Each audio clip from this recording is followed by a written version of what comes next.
This weekend, we have reached a turning point in the war. It is possible that in a few hours or by tomorrow, we will have reached the point of no return. Donald Trump has threatened the Iranians, saying that on Tuesday, if the Iranians still refuse to open the Strait of Hormuz, then the Americans will destroy the Iranian power plants and bridges and universities.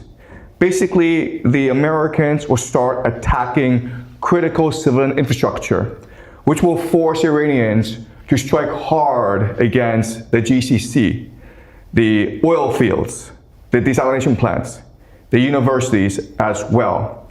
And this would mean that the world would lose 20% of its energy supply. And this would be a catastrophe for the global economy. It would deindustrialize the world and would create global famine, among other problems. Okay, so next few hours, the next day, we could reach the point of no return in this war.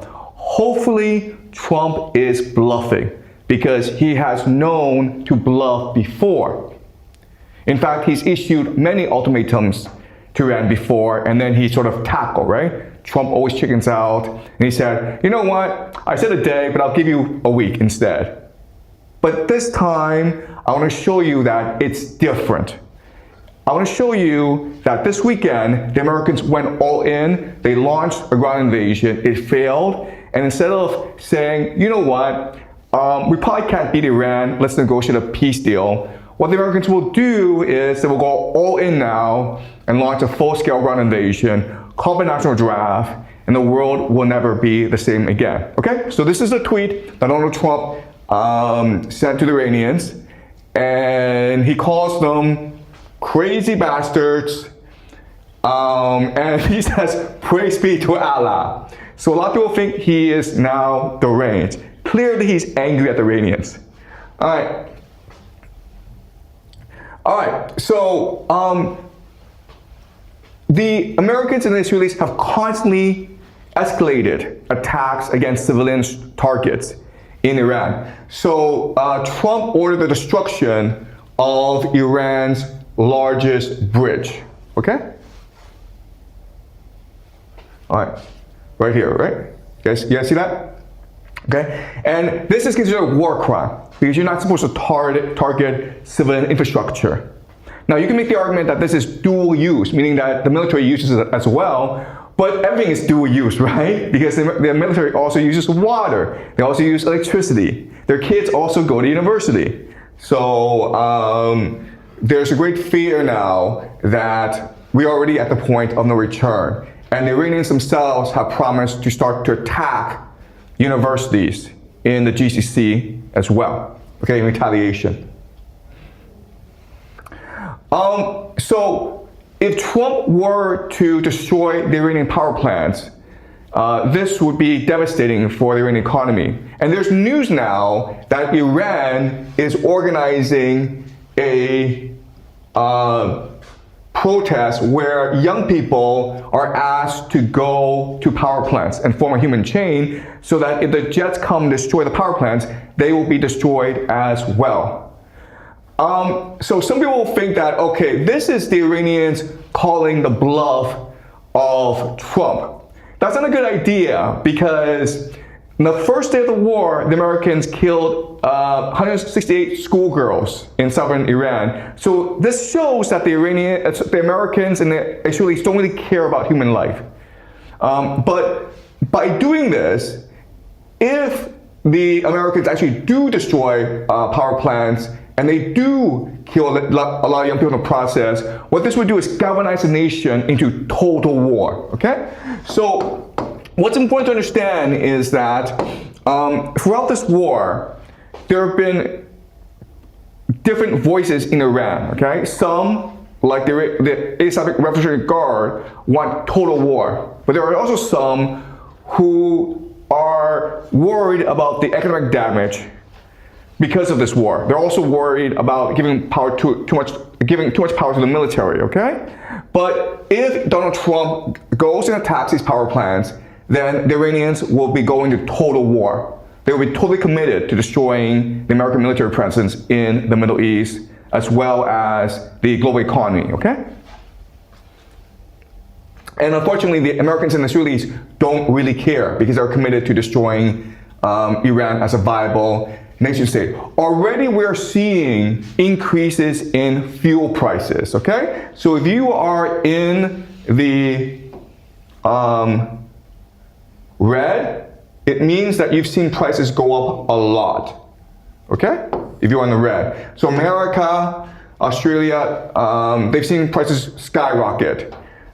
China has also seen prices skyrocket as well as Europe. This is only just the beginning. We can expect gas prices to skyrocket so much that it essentially collapses the civilian aviation industry, meaning that in the future, if you want to fly, it might cost you 10 times as much as it does now, okay? And this will happen very, very quickly. But again, the main issue, and I need to emphasize this, the main issue is not the fuel. The main issue is the fertilizer. And the fertilizer is important because you need fertilizer to grow food, and we are in the planting season. You guys don't know this, but it is because of fertilizer that we are allowed to support 8 billion people. If we didn't have access to fertilizer, we can only grow enough food to support 1 to 2 billion people. And unfortunately, this means that Africa and parts of South Asia, a lot of people there will starve to death. So the main concern is famine, okay? Not airline tickets. All right, let's continue. All right, so as this war is progressing, we need to step back and recognize that this is a global war. So the Ukrainians use drones to attack and destroy an oil depot, an oil terminal in Russia. And this means now that 40% guys, of Russia's oil exports have gone offline, right? So what's happening is that not only is the Strait of Hormuz closed, but the Americans are also attacking Russia's oil, okay? So you have drone strikes in terminals, but also you don't see this in the news, but also there's basically a naval blockade. So if you are a Russian oil tanker, if the Americans come and catch you, they'll take your oil, okay? So this is basically piracy. So in other words, the American strategy before was, okay, before we were the world's global reserve currency, and as a result, we encouraged global trade. But now that our economy is suffering, well, let's just control the sea lanes, okay? So that's the American strategy moving forward. All right. Some major news from Germany is that if you are a German male under 45, okay, basically from 17 to 45, this age group, you are not allowed to leave the country for more than 3 months without army permission. This is a prelude to a national draft, okay? And why is Germany doing this? Because Germany is an industrial nation. And if Russian energy supply goes offline, if energy from the GCC goes offline, Germany has no choice but to remilitarize and create its own energy supplies, okay? So Germany must go to war. It has absolutely no choice in the matter. All right, so let's talk briefly about what's going to happen over the next year. So as I said before, the United States was the global reserve currency. And that meant basically that for every transaction that you made with US dollars, they could tax you, okay? Because they could inflate the price of the US dollar. But now that people are choosing to opt out of the US dollar, for example, in China, people are buying more gold, right? And people are using other currencies. America, in order to maintain its empire, has to change its strategy. Now, the main source of American power is its ability to control sea lanes, okay? Because it has military bases all around the world, okay? So in the red, these are all areas with US bases. And before, it used these US bases in order to maintain global trade. But with nations choosing to opt out of your system, now your option, now your strategy is to blockade them, right? Create a naval blockade, starve them of resources, which forces them to come beg to you for trade access, okay? So we've gone from a strategy where America guaranteed global trade to America basically being a mafia state, being pirates, and allowing you to use sea lanes and giving you trade access. Okay, does that make sense? And believe it or not, but America does not actually need to do that much work in order to control trade around the world. It just needs to control certain trade or certain choke points, okay?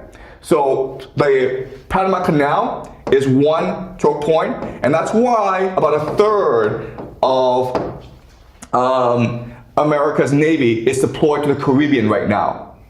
All right, and its main purpose is to block off trade in the Western Hemisphere. So if you are China, if you are Japan, and you are South Korea, if you want to access Western resources, Western Hemisphere resources, you need the permission from the US government. And the example, of course, is Venezuela, where they removed the president, and now they basically have a blockade over Venezuela, and so the Venezuelan government is very cooperative, okay? They're basically very obedient. And so what we can expect next is for Trump to exert authority over Greenland. Why? Because this is the Arctic choke point, okay? Which gives you access to Canada and to Europe as well. We can also expect America to basically create a choke point over the Strait of Hormuz, right? So right now, the issue is that the Iranians control the Strait of Hormuz, but the Americans can also choose to blockade the Strait of Hormuz. Okay, does that make sense? All right. The major choke point in the world, of course, is something called the Strait of Malacca. Why? Because this is where China gets most of its resources from Africa, from the Middle East, okay? Through this very small choke point. And again, unfortunately, there are lots of US military bases in this area. So as long as America is able to maintain these three major choke points, the Panama Canal, the Middle East, and the Strait of Malacca, oh, and also, sorry, Greenland as well, then America can control naval access, okay? Trade access, maritime navigation. It can control all these things. And so what's gonna happen is this. The big event this year, moving forward, is that Russia will militarize its shuttle fleet. Okay? Basically, Russia has a shuttle fleet of about 1,000 ships. It will provide mercenaries to these ships, and then it will start to engage America in the oceans. The point is not to defeat the American Navy. You can't do that, okay? The point is to create a war of attrition, where you know that the Americans will have problems rebuilding these ships. And these ships are pretty old as well. And the sailors on them are pretty tired. So you just force them into conflict, and then this naval capacity of the United States will degrade over time, okay? This is something to look out for over the next year or 2 years. This conflict in the seas that will arise between Russia and the United States, okay? And then you ask yourself, okay, well, how about China? Because China is actually the main beneficiary of oceanic trade.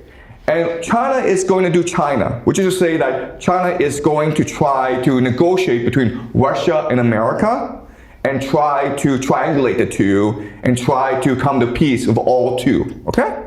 And that often means paying both off, paying both the Russians and paying the Americans off. And that's what happened in May when Trump visits China, all right? Okay, we'll talk more about that later on. Okay.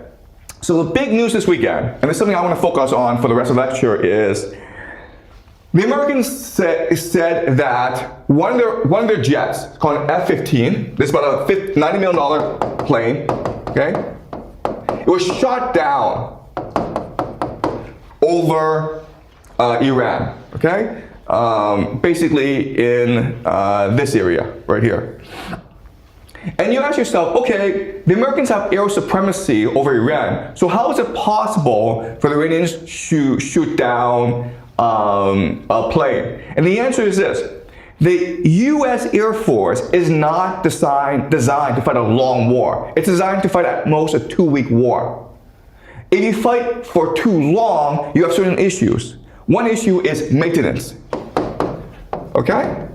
Which is, these are very expensive planes. They require a lot of maintenance. But if they're flying too much, if they have too much work, they suffer from wear and tear, okay? Another issue is just fatigue, where these pilots are being asked to work too hard, they get tired, they get lazy. Now the last thing is this: Iranian resilience. Okay, and all this means is that as you're bombing the Iranians have to figure out how to strike back at you. Their radar systems don't really work, so what they use is heat-seeking missiles. Okay? So rather than try to figure out where you are, they just fly missiles up in the air and hope to lock onto your heat signature and knock you down, okay? Alright, so over time, all this means is that as this war progresses, if you insist on fighting an air war, you're going to lose more and more planes. As your pilots get tired, as maintenance issues arise, as the Iranians become much more creative in their response. Okay? So a pilot was shot down, and 2 pilots were able to eject safely out of their plane. Now, it is the policy of the American military to leave no man behind. And this is the Americans are one of the few militaries actually do this, where if you're behind enemy lines, they will try to rescue you. And they spent years training you on how to evade enemy captors. They'll spend a lot of resources trying to save you. And the propaganda is that this is to show you how Americans really value human life. And it's something that Americans are very proud of. But another reason why the Americans do this is this optics, which is that the Americans believe that the military is invincible. And they spend a lot of money and resources in order to create this image, this aura of invincibility and invisibility. So if the Iranians are able to capture a pilot and have him appear on Iranian TV, this is a huge propaganda win for the Iranians. Meaning that if the Americans will try your best. The Americans will try their best to save you, but they can't save you, and there's a risk that the enemy will capture you. They'd rather have you killed, okay? Because they can't afford to lose this propaganda war. For the Americans, everything is optics. And as I'll show you later on, this is going to be a huge issue in this war, okay, as this war progresses. Now, there are a lot of issues with the story that's being told to us, okay? So Americans said that they have successfully evacuated both pilots, they have saved both pilots. But the issue is this. The issue is that we know that the Americans created a makeshift landing strip, basically an airport, a small airport, 200 kilometers from where the airman actually was knocked down. So he had to hike a long way in order to get to the landing strip. Also, he was injured. I think he broke his ankle or something, okay? So that was very, very hard to do. Also, he's trying to evade enemy capture. Okay, so this story doesn't really make sense. And why did the Americans decide to create a landing strip here rather than someplace closer? And why would you need 155 planes for this operation, right? Aren't you better off with just 1 or 2 to like avoid enemy fire? So this is a very strange story. But it gets weirder, okay?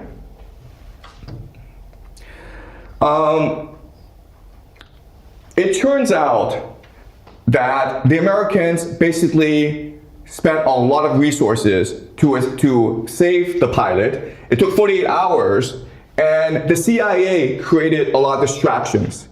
And the Americans spent a lot of resources to save the man while the Iranians were trying to capture him, okay? And this led to the destruction of very expensive American planes. Okay, these are called C-130, so they're transport planes. And they were destroyed in the rescue operation. Now the American story is that these planes were caught in the sand, they couldn't lift off, so Delta Force, the commandos who are trying to save the pilot, they blew up the planes themselves, okay?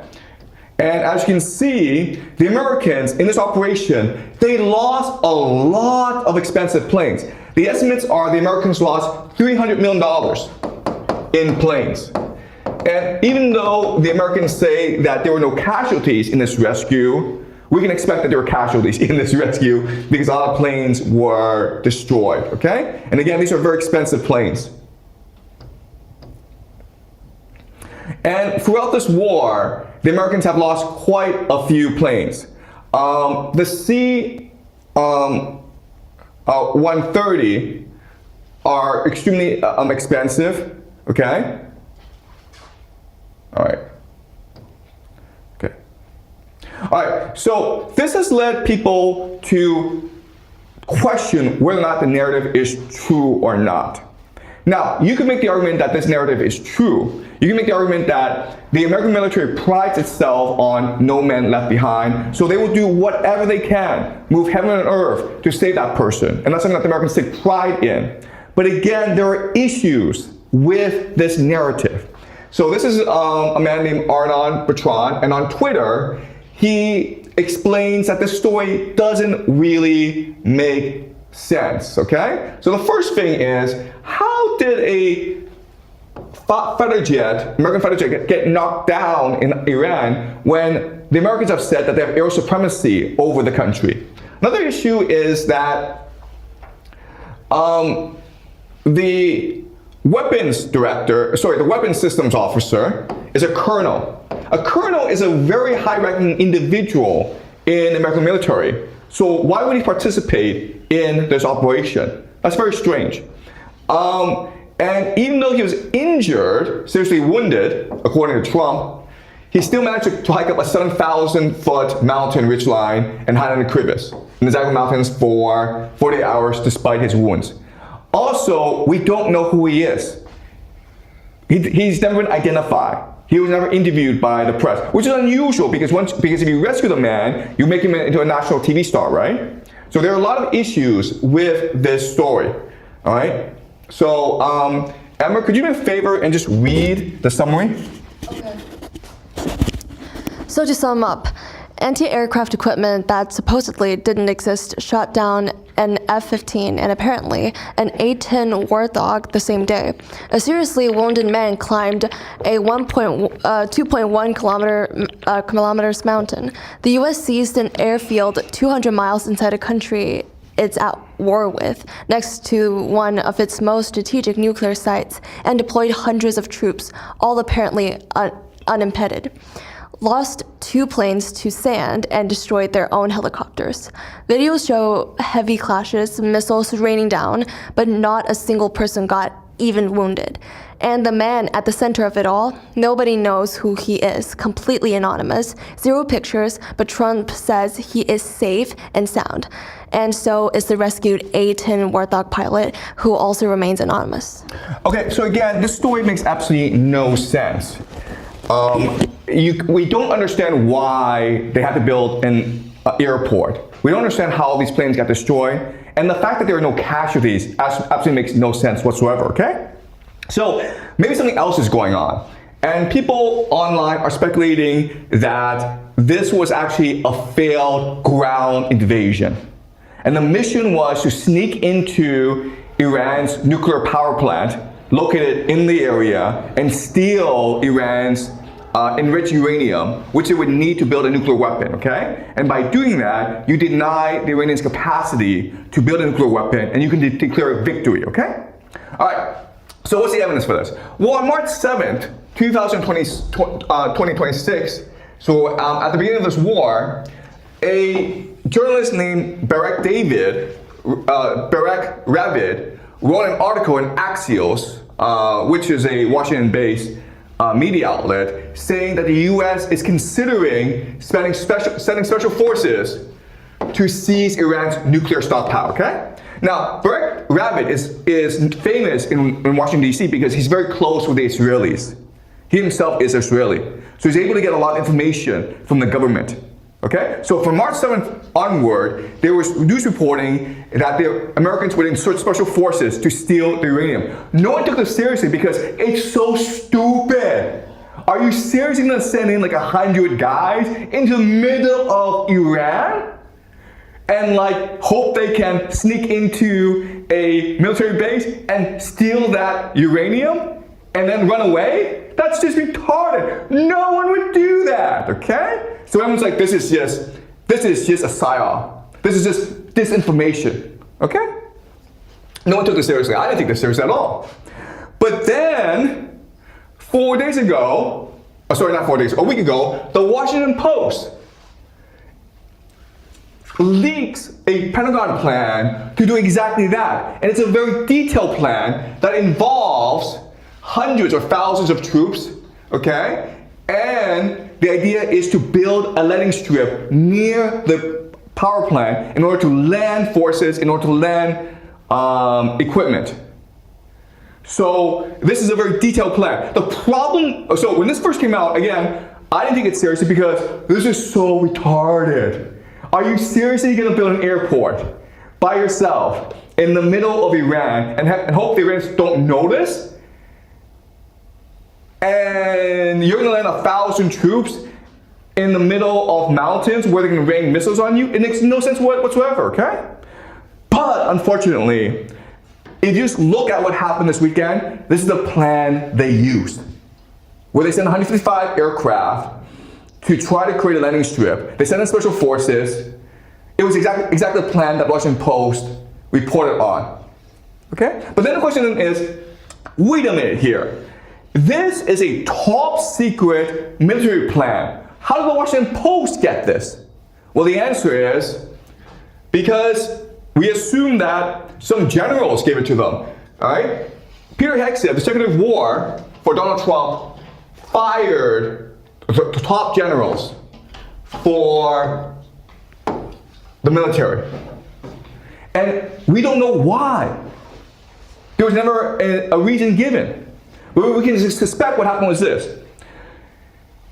Donald Trump asked the generals to come up with a plan to steal the uranium, and the generals are like, let's just humor him, okay? Let's come up with this stupid, insane plan that there's no way this guy would agree to, and then we'll forget about it. They presented Donald Trump, and Donald Trump's like, this is a brilliant plan, this is a great movie, let's do this, guys! The generals are like, oh my God, he is insane.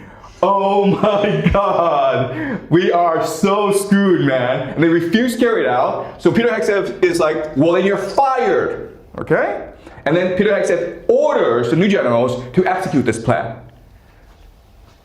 So again, we don't know what happened, we'll never know what happened, but the evidence suggests that this might have been a failed ground invasion. Another piece of evidence to suggest that this was a failed ground invasion with the intention of stealing the uranium is that the Iranians were able to recover ID in the crash site, okay?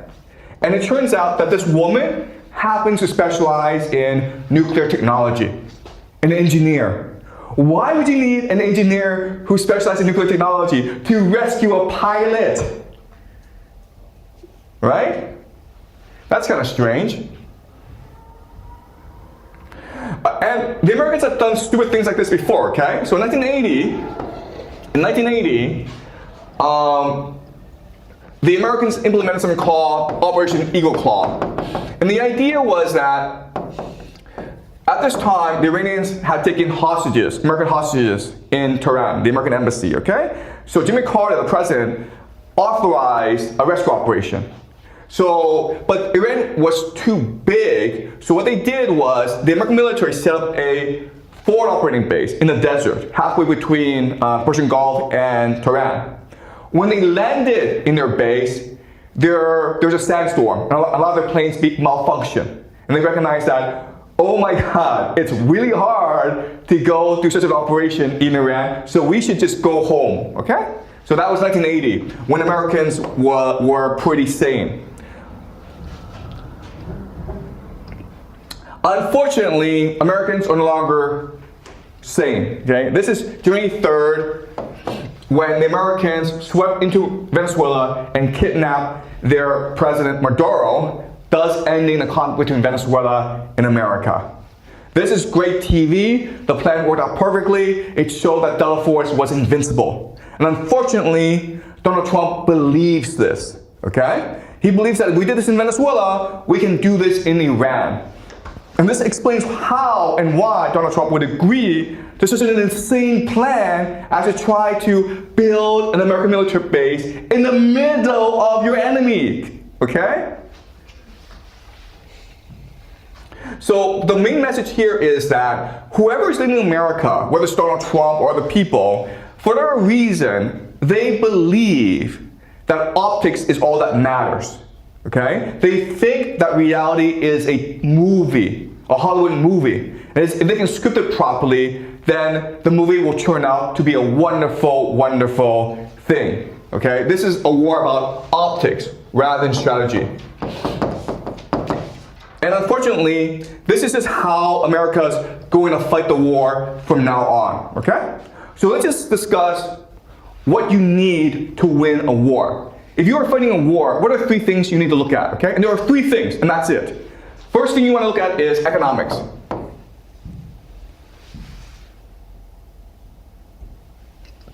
Okay, economics. Second thing you want to look at is organization. The third thing you want to look at is logistics. All right? So what do I mean by this? Well, the first thing is resource management. In other words, you're trying to win a war as cheaply and as quickly as possible. Okay? Unfortunately, right now, the Americans are not fighting a war of economics. If you're spending $300 million in military equipment in order to rescue a pilot, you're not going to win this war.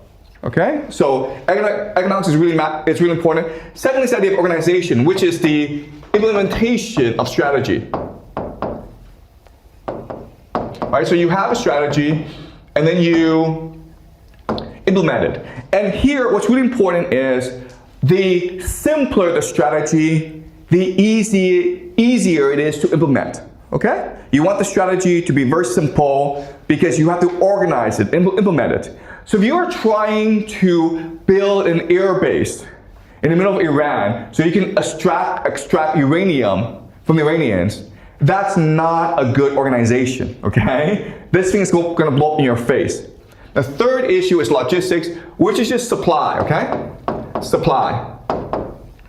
Making sure that your forces have the necessary equipment, the resources, in order to fight the war effectively.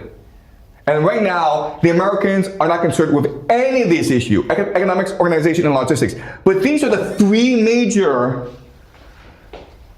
issues that you will need to figure out if you want to win a war. Okay? And unfortunately right now, the Americans are too much focused on optics and narrative.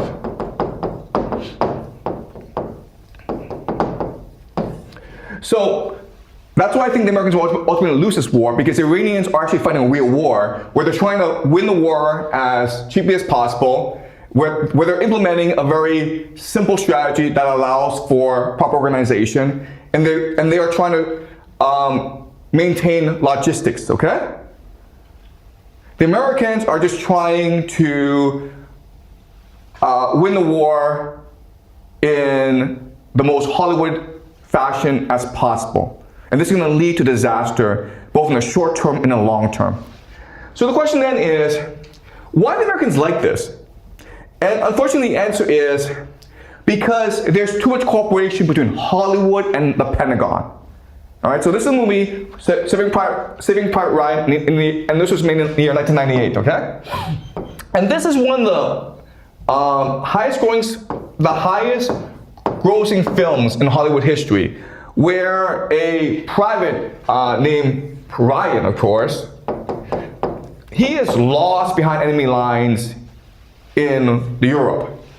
And his brothers are all killed. So his mother writes a very angry letter to General Marshall and says, all my sons are dead except for one, and he's missing. And so General Marshall is like, we can't have this. Okay, this makes us look bad. We have to win the home front. Okay, Europe, this war front, it's secondary to the home front. We need to make sure that the American people are fully behind this war. So he sends a team led by this man, played by Tom Hanks, to go and save Private Ryan. And they do, but at the cost of his life, okay? And this movie is based on a letter that Abraham Lincoln wrote to a mother in the American Civil War, okay? 1864. And this is considered one of Abraham Lincoln's most brilliant pieces of writing. Okay, so Amber, could you help me read this, please?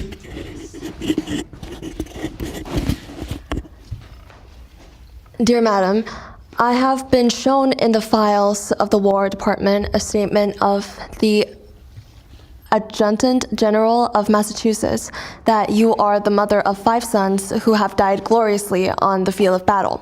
I feel how weak and fruitless must be any words of mine which should attempt to beguile you from the grief of a loss so overwhelming.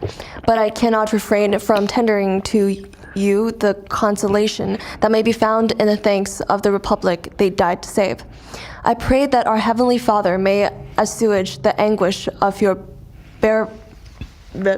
bereavement and leave you only the cherished memory of the loved and lost, and the solemn pride that must be yours to have laid so costly a sacrifice upon the altar of freedom.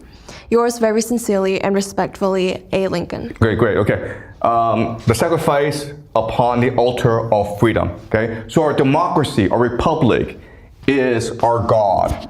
And our sacrifice is worth it as long as we can maintain our freedom and our liberty, okay? And this is the defining theology of the American military. All right.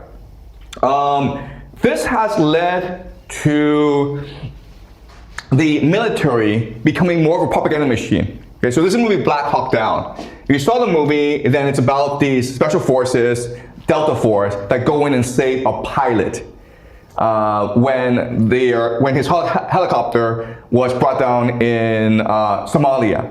Okay, and this was based on a book by Mark Bolden, writing about the incident, which happened in the late 90s.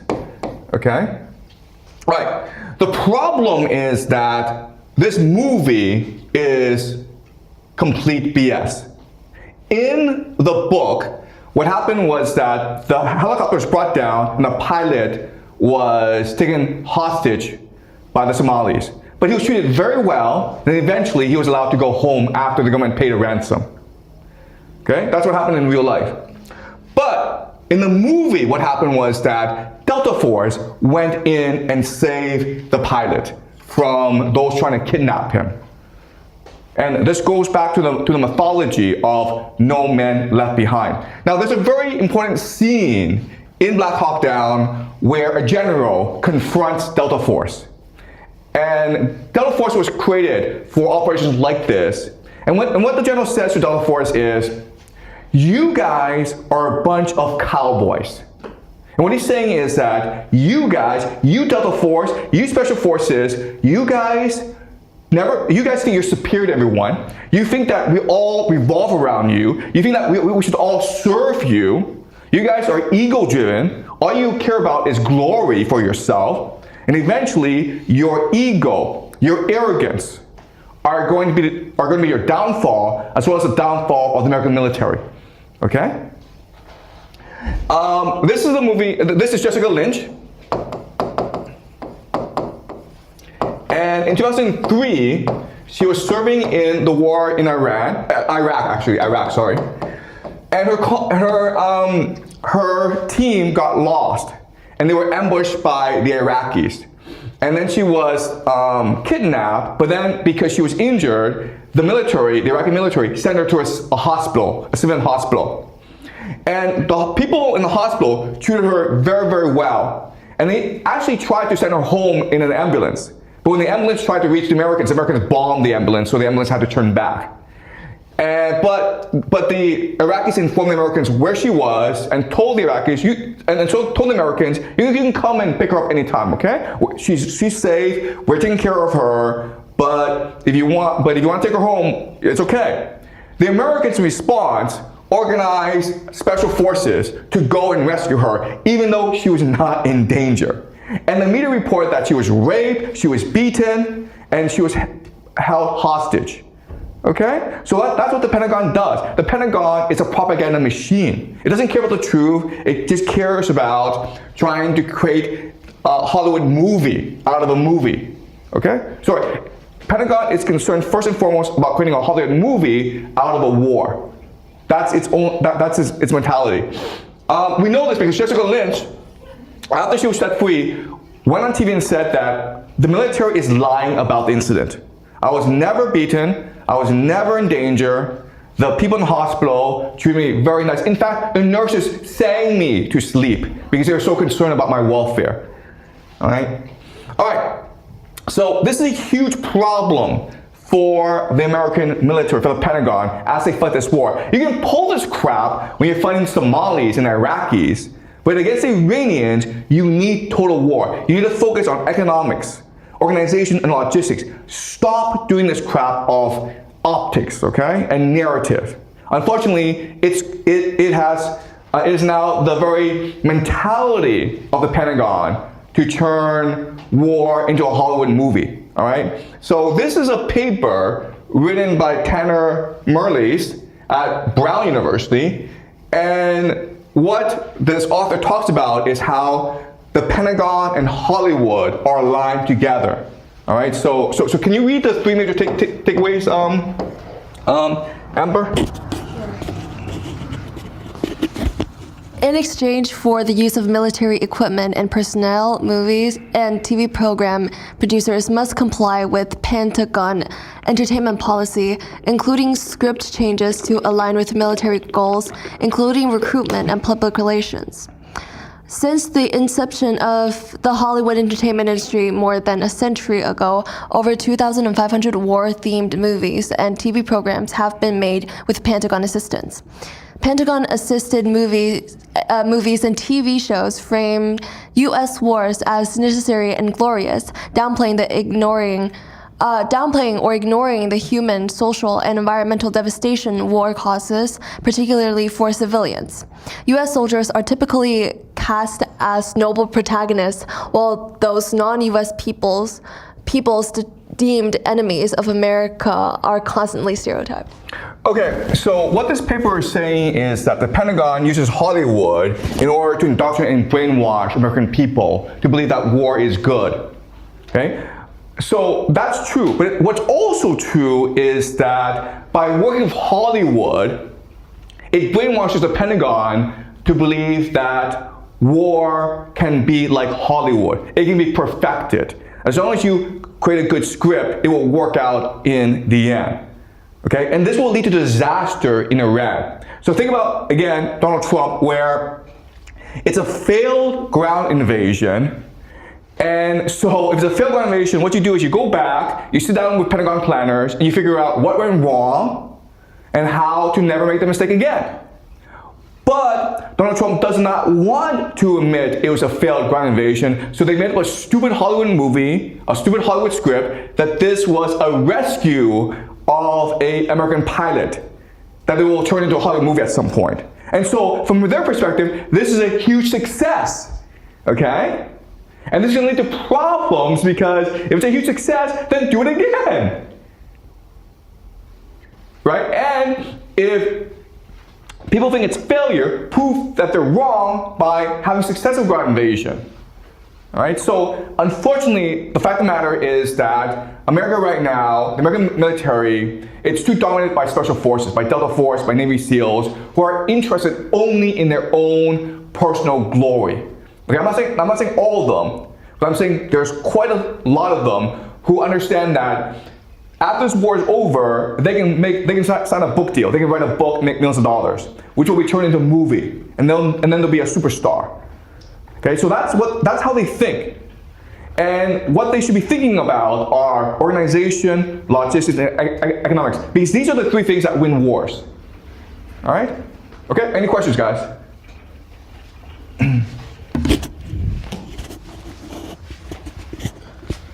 I personally also think that America is likely to make a movie about saving the pirates in Iran, but I think it will be similar as Saving Private Ryan. But could you please tell me whether the plot of Saving Private Ryan is true or is just made it up? Yeah, it's just a made up movie. Yeah, most of these things are made up. Okay, they didn't really turn out the way that they do. But like the problem with Hollywood is that it's so seductive, it's so attractive that people think they're true, okay? People think that the movie is more true than real life. And that's how not only the Pentagon works, but also like all of American society works now. Americans live in their own fantasy world created by Hollywood. And the realities of war are too far away for them to care about, okay? I mean, Americans think that, oh, at worst case scenario, the food prices will go up. They can't really imagine how this war will forever change the world as well as America. Okay? Yep. How many more of these spectacles do you think America can afford recreating? Or let's say, how many more times would America learn to understand that this optical Hollywood act will no longer work for their plan? Will they ever work? Okay, that's a great question. The answer is they will never ever learn, okay? Because they live in a different reality. Like Donald Trump surrounds himself with people who just tell him what he wants to hear. And the reason why he's able to go in front of the press and say, what a great success that we had in saving the pilot, okay? The reason why he's able to do that is because he himself believes this, okay? He lives in an alternate reality, a fantasy land. And that's why he's able to so convincingly tell the press and American people that this was a great success, even though if you look at the evidence, this was a tremendous failure. And unfortunately, this will not change. As this war continues, you have more incidents like this. We just say it's a failure that the American military and Donald Trump spin as a tremendous success. And so the American people will continue to believe that this war is going well. Okay? And we know this because this is exactly what happened in Ukraine. For the past few years, Russia has been dominating the battlefield and has been killing many Ukrainians. It's been a disaster for Ukraine, but you don't know this if you're American, if you're an average American, because the news tell you that this war is going great. One more day, guys, and Putin will fall. One more day, the Russian economy will collapse, the Russian people will revolt, and Putin will be out of office. One more day, and Ukrainians will reach Moscow, okay? Same situation here, where one more day, and Iran will surrender. One more day, the Iranian economy will collapse, the people will revolt, and then we'll have peace in the Middle East, okay? So unfortunately, this is modern war where it's really about optics. But again, if you want to win this war, don't focus on optics, because ultimately, you're the one fooling yourself. Okay? Yeah. But despite that, America is drawn in this kind of Hollywood and war scene, but I think they still hold dominant position and still holds the strongest military weapon in the world, and they still have, the sovereignty to state and control many of those countries. How can you explain that? Okay, you're absolutely right in that America is still the empire, and America will not fall because of this war. Worst case scenario, they lose, they go home, okay? So one thing that I want us to think about is that the strategic objectives of the Americans and the Iranians are not actually in conflict with each other, okay? So if you look at the Iranians, they want to get America out of the Middle East, all right? They want to destroy the global economy, and they want to deter Israel. Okay, does that make sense? These are the three strategic objectives of Iran. To remove America out of the Middle East forever, to deter Israel. You can't destroy Israel because Israel has a nuclear weapon, but you show Israel you're strong and you can hurt them if Israel goes too far. And you want to destroy the global economy because you want to reset the global economy in a way that benefits you. Okay, so these are the three strategic objectives of Iran in this war. Let's look at America. America is, okay, destroy Iran as a nation state. Okay? Which basically means you destroy their desalination plants, their power plants, their universities, their reservoirs. And you try to create ethnic conflict, okay? Balkanize Iran, okay? So you basically encourage ethnic uprisings throughout the country, okay? And the last thing you want to do is isolate Iran. So you want to destroy Iran's capacity to trade with Russia and China. Okay. So if you look at what's happening, one really strange thing about this war is that these strategic objectives are not in conflict with each other. Even if Iran is able to achieve its strategic objectives, it doesn't prevent America from achieving its strategic objectives. So in other words, at the end of this war, what we can expect is both countries achieve their strategic objectives, okay? Which is to say that America is now out of the Middle East, Israel is humbled, and the global economy is destroyed. But at the same time, Iran is destroyed as a nation state, it's balkanized, it's basically gone back to the Stone Age. All right? All right? Does it make sense? Okay? So, and unfortunately, because the strategic objectives are different, both nations think they're winning the war. All right? Maybe objectively we think that America is losing the war, but from the American perspective, the way that they frame their strategic objectives means that from their perspective, they are winning the war. And that's why they think that any day now, Iran will surrender.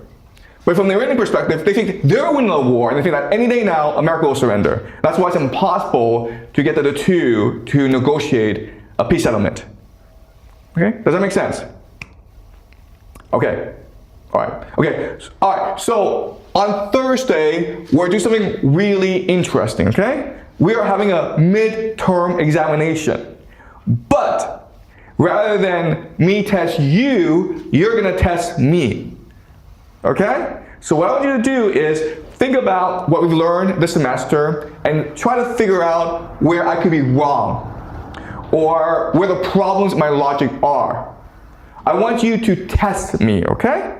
And this is also true for YouTube, where if you think that there's something wrong with my logic, if you dispute what I say, then raise a question, and then my wife will read the YouTube comments and then pick out questions for me to answer on Thursday, okay? So on Thursday will be a midterm examination, but rather than me test you, you will test me, okay? And be as hard and as harsh and as difficult as you want to be. I enjoy being questioned and examined, okay? So Thursday will be a lot of fun. I'll see you guys then.